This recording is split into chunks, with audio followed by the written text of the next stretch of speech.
Всем доброй ночи. Итак, друзья мои, я давно обещала снять этот ролик защиту для людей, которые работают в сфере ритуальных услуг, которые живут возле кладбища,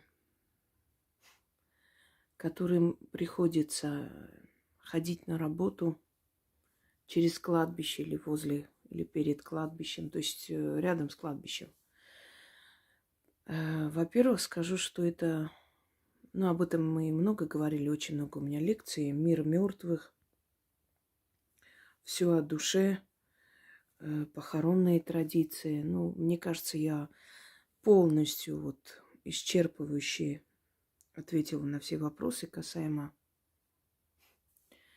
потустороннего мира, именно мира мертвых, потому что потусторонний мир, он очень, это понятие такое бесконечное, емкое, и там очень много различных миров. Даже мир мертвых делится на различные миры. Есть низменные миры, есть более высокие материи. В мире мертвых существует мир, куда попадают воины. Существует измерение, куда попадают души, переступивших закон мироздания. Не закон людей, а закон мироздания. Предположим, душа маньяка и душа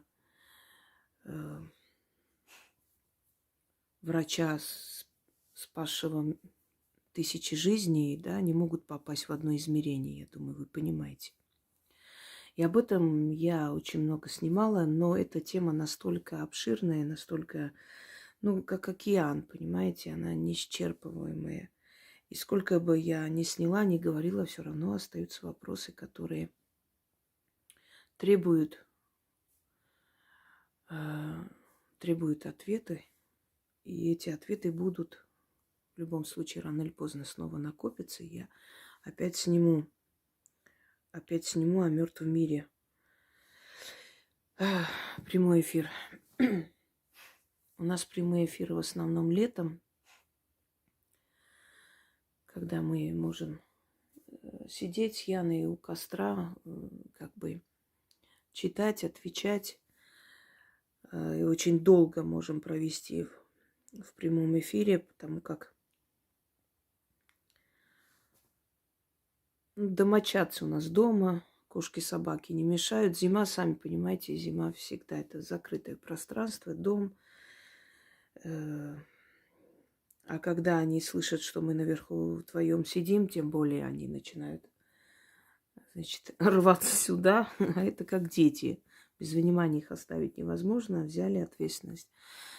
А летом больше возможностей, поэтому мы в основном прямые эфиры чаще всего снимаем летом, собственно говоря. В этом ничего такого нет криминального. В любом случае вы получаете информацию, ответы и все, что вам нужно. Наступает время, когда ты просто устаешь от прямых эфиров. Тем более там очень много бывает, что перебивают, мешают, и предпочитаешь вот таким образом действовать. Ладно, перейдем именно к теме. Люди, которые живут возле кладбищ, они подвержены определенным атакам, смотря какое кладбище. Понимаете, есть так называемая зона серых кладбищ. Это когда и темная сторона, и светлая, условно делим, присутствует на этом кладбище. Есть абсолютно черные кладбища, то есть темные. И от них очень много исходит вот этого фона зловещего. Есть кладбища, которые давно не обнесли. То есть они уже временем, скажем так, время оставило свой след, и эти все ограждения, они уже пропали куда-то. Естественно, это не говорит о том, понимаете, душа может перейти, выйти, пройти через любые пространства. Это не говорит о том, что вот эта решетка охраняет и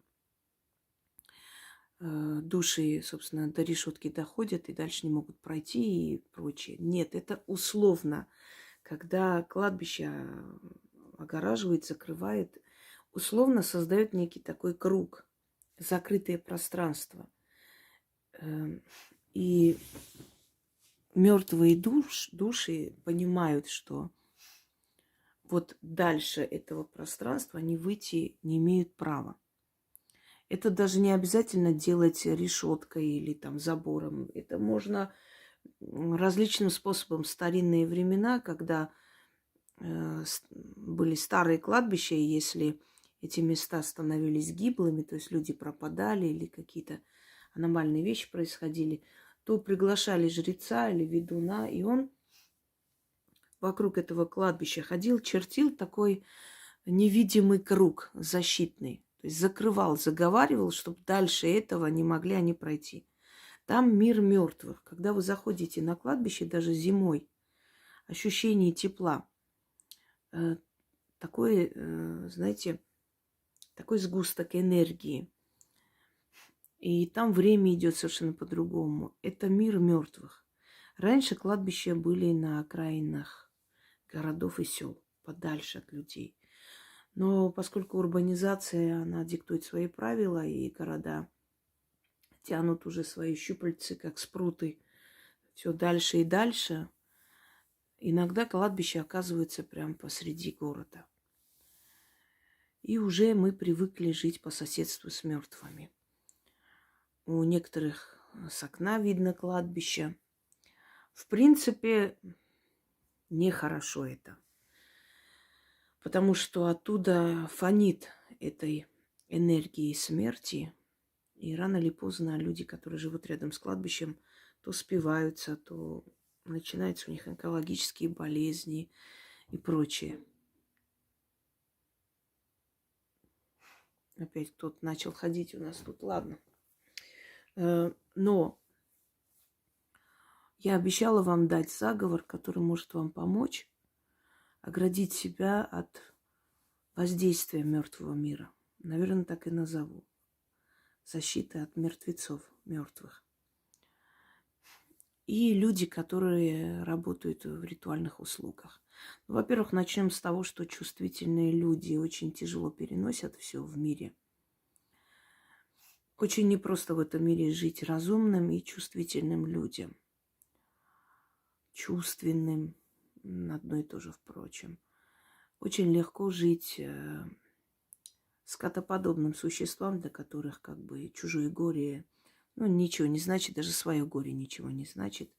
Им намного легче, но их душа низкой планки и пойдет в низкую планку, понимаете? В принципе. Но если ты человек, у тебя не может быть спокойной жизни, когда другим плохо. В любом случае ты сочувствуешь и через себя это пропускаешь. И люди, которые работают в ритуальных услугах, конечно, пропускают через себя, потому что ведь хоронят не только старых бабушек. Часто в последнее время хоронят и молодых ребят, и девушек, и детей. Это все переносится через себя. Кроме того, есть люди, которые работают в морге, работникам морга, которые одевают. И есть люди, которые работают в крематории. Это тоже относится к ритуальным услугам. То есть вот всем этим людям нужна защита в определенных случаях. Первое, значит,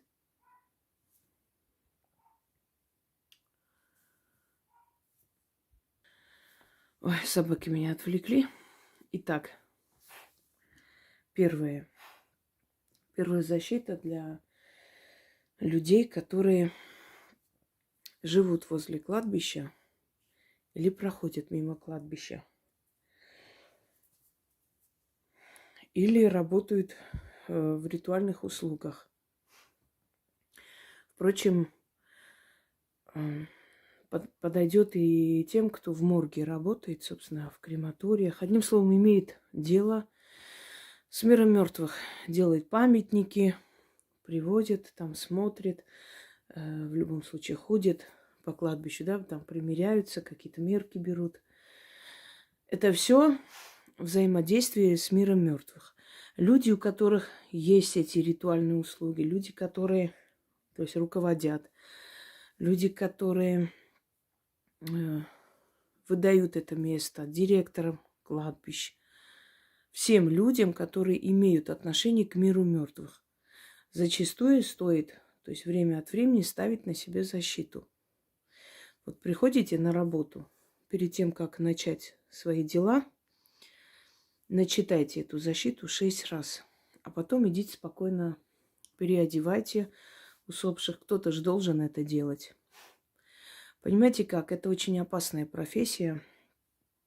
Вот в прошлом году, помните, такое вот громкое дело, авария случилась, когда водитель на Большегрузе заехал, сзади ударил такси, прям помял такси между машинами. И там был таксист и молодая девушка.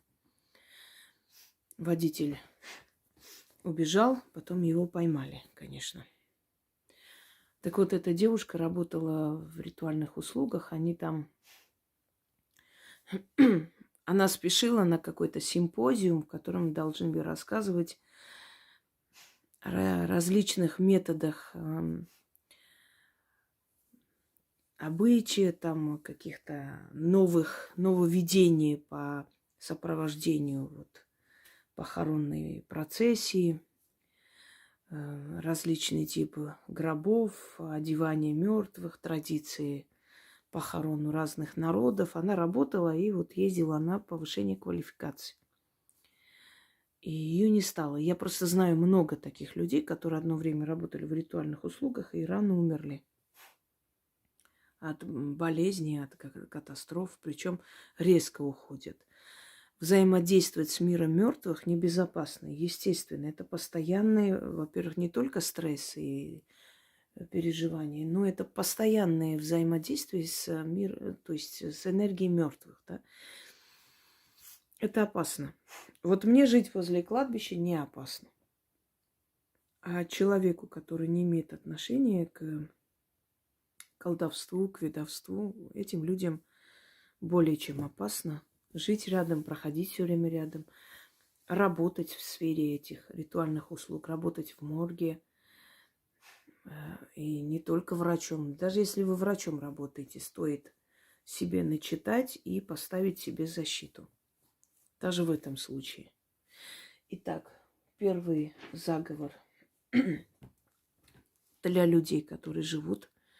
Если вы живете возле кладбища, ночью зажигайте свечу, начитывайте 6 раз.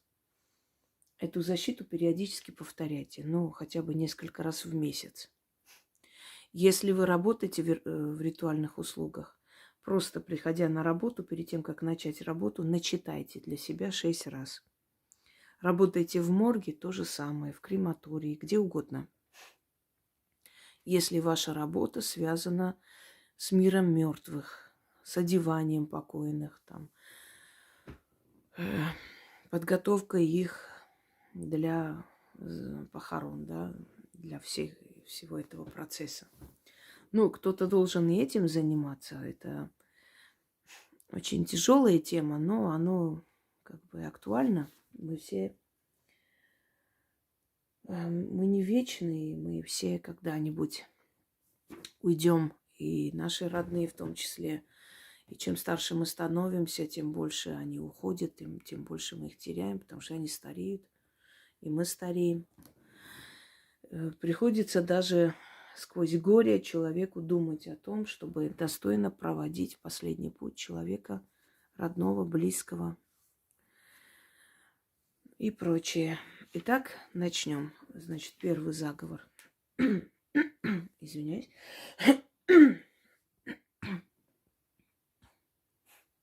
Город мертвый, город на погосте. Там лежат кости, братушки и сеструшки, стар и млад. Прошу вас, не гневайтесь, я вас не потревожу. Я к вам с почетом и уважением. Оберегаю я себя оберегом от мертвых мощей, от усопших людей, чтобы мертвец не ходил и нам живым не вредил, не манил, не звал. Мертвым мертвые, живым живое. Вам, мертвецы, лежать, вашим душам в покое пребывать, а нам живым жить, поживать. Боги дали вам ваш мир, а нам наш мир.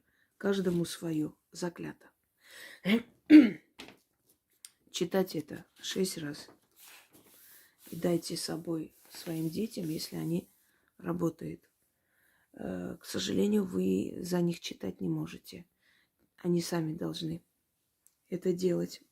Это, во-первых, и уважение к миру мертвых, и к силам, к которым они обращаются. И оно подействует только, когда человек сам за себя попросит. Одно дело на войне, когда человеку некогда, и человек не имеет никаких условий там читать, хотя там тоже возможно, но в любом случае. И силы это понимают и оберегают вашего ребенка там.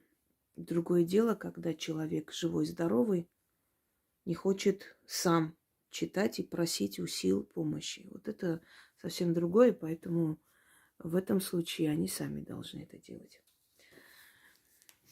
Второе, не менее важный очень оберег и защита, это от взгляда мертвеца.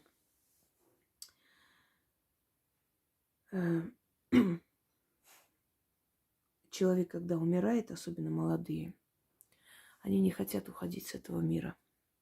Они еще не пожили, они не хотят оставить родных, близких. Они не насытились еще жизнью.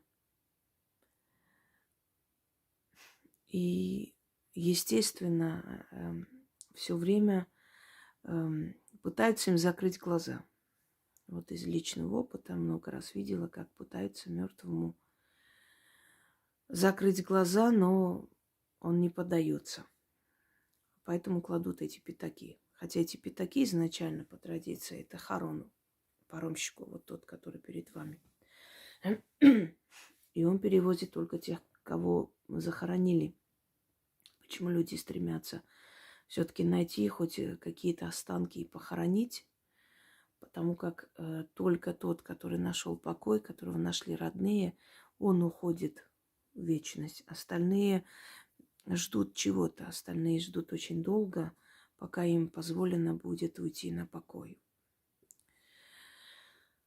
Увы, это так. Итак. И бывает не очень часто, но иногда бывает, когда ни с того ни с сего просто вот у мертвого открываются глаза. Или один глаз. Или когда мертвый плачет.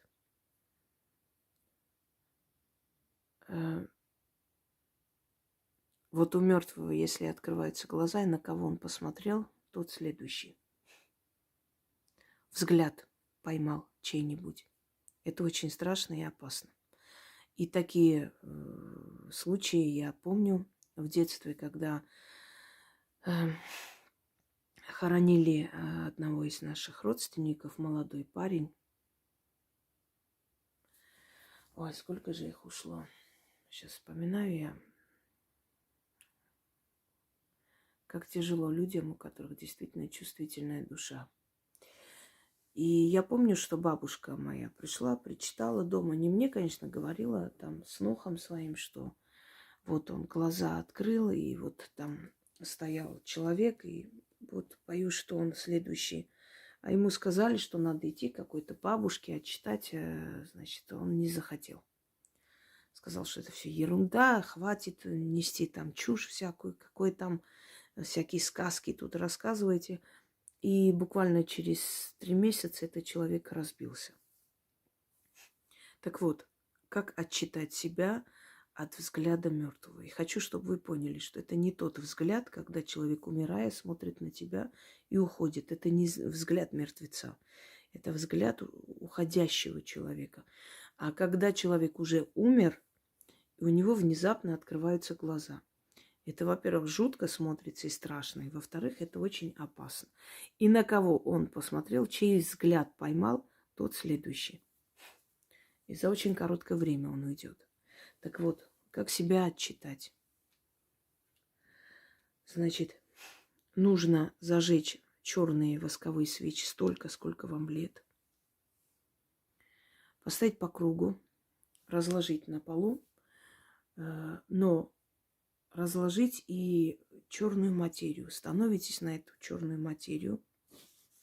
Восковые свечи черные, да. Начитываете 13 раз.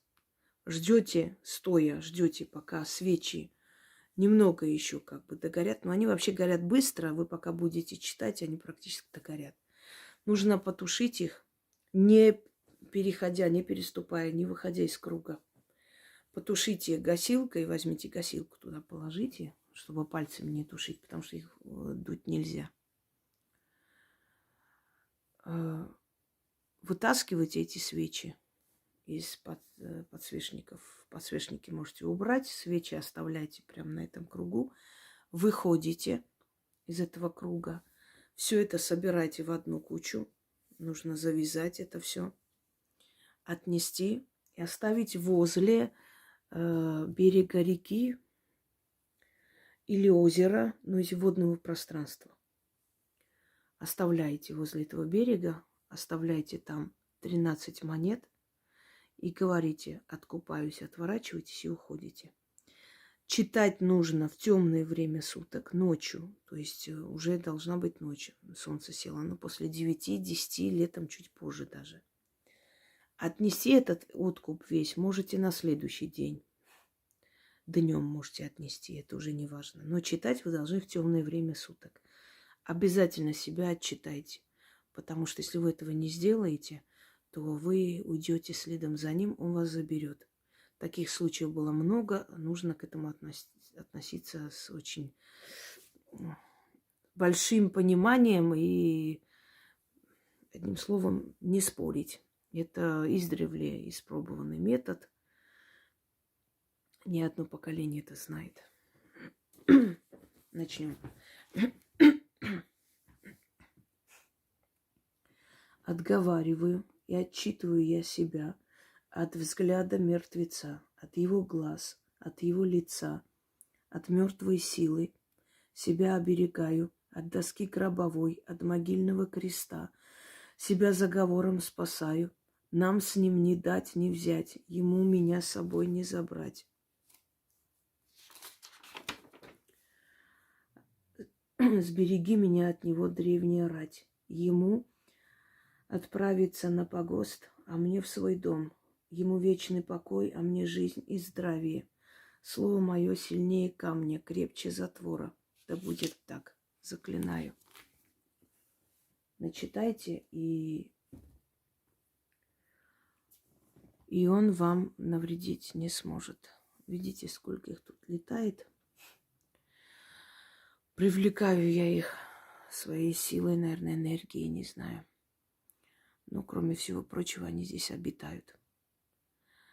Всем желаю удачи и знайте, что у мертвого мира свои законы. Не лезьте туда, не зная, что вас там ожидает. Это не шутки. Я знаю много людей, которые в детстве ерундой занимались, то по кладбищам шастали, ходили, еще что-то. У них очень печальная судьба, очень тяжелая жизнь. И тюрьмы, и болезни, и смерти, и потеря всех, и вся. И они, в конце концов, тоже спиваются, чего только у них в жизни не случается. Никогда не лезьте в мир мертвых, не зная, как и каким образом можно к ним подойти, что-то попросить, спросить, да и вообще. Я знаю, видела много всяких блогеров, которые ерундой занимаются. Там какие-то тепловизоры, что-то еще ставят. Вот там душа пришла. Вы знаете, они делают это для самопиара, они делают это для лайков, для раскручивания канала, я все понимаю. Но итог будет плачевный. В конце концов, они разбудят эту силу. Помните фильм «Привидение», по-моему, да? Кто там играл сейчас? Патрик Суэйзи, кажется. И Вупи Голдман, которая притворялась медиумом, якобы кого-то видит. И в конце концов, когда она действительно начала их видеть, и начала сходить с ума. Знаете, дрессировщики никогда не приводят домой льва или тигра, потому что они знают, что это дикий зверь, у него свои инстинкты. И он должен жить в клетке, он должен жить там, где безопасно для него и для людей. Хотя я вообще против этих цирков и прочее. Я знаю, как их пытают, как издеваются над ними. Долгое время работала администратором Шапито. Это очень страшная картина, и ничего хорошего там нет. Они, в конце концов, сходят с ума и кидаются на своих дрессировщиков, потому что их пытают током. Ну, дело сейчас не об этом. Я бы вообще запретила эти цирки и зоопарки. Ну, в зоопарке есть только вот такое вот большое пространство, как, знаете, как заповедная зона, чтобы они могли жить на природе, потому что те, которые рождены вне природы, они не выживут там, им приходится так жить. Так вот, они не приводят домой льва и тигра, потому что они знают, чем это может закончиться.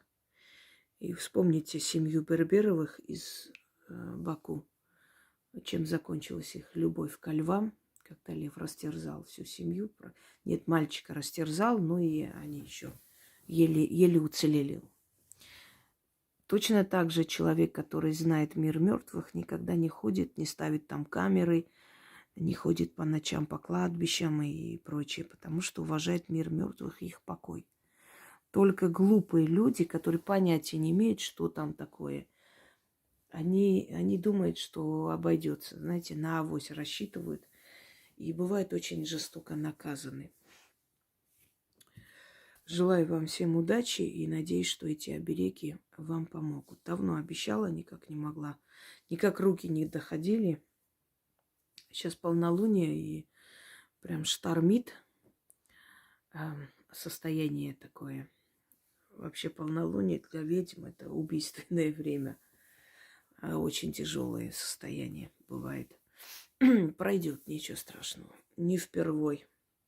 Желаю всем удачи и всех благ.